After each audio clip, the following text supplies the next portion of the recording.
ভিডিওটা তোমরা দেখো না, তোমাদের অবশ্যই রাগ হবে। কারণ ফুচকা যদি কেউ দেখে খেতে তো ইচ্ছা করে। জানি জানি তোমাদের মুখ থেকে জল আসছে যে ফুচকাটা দেখে। সন্ধ্যেবেলায় এক থালা ফুচকা নিয়ে বসেছি। হ্যাঁ, আমি সবসময় ফুচকা খাই না, কিন্তু মাঝে মাঝে আমি খেয়ে নিই। আর দোকানে দাঁড়িয়ে না ফুচকা খেতে আমার একদমই ভালো লাগে না। এই বাড়িতে এসে যেন মন মর্জি খাওয়া যায়, বেশ ভালো লাগে। আর ওই রাস্তায় দাঁড়িয়ে ওই তাড়াতাড়ি করে খাওয়াটা ঠিক আমার পোষায় না। কে কে আমার মতো রাস্তায় দাঁড়িয়ে ফুচকা খেতে ভালো লাগে না, ঘরে এসে ফুচকা খেতে ভালোবাসো, সেটা আমাকে অবশ্যই তোমরা কমেন্ট করে জানিও। জানি বেশিরভাগ মানুষটাই রাস্তায় খেতে পছন্দ করে ফুচকা, কিন্তু আমি বাড়িতে এনে খেতে বেশি পছন্দ করি।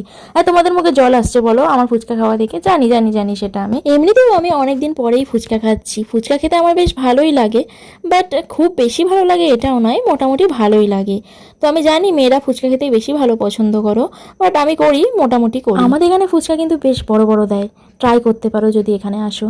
আর এই দেখো টক জলটা বেঁচে গেছে। আর তোমাদের ভিডিওটা কেমন লাগলো অবশ্যই জানিও, আর সাবস্ক্রাইব করতে কিন্তু ভুলো না। আজকের জন্য টাটা।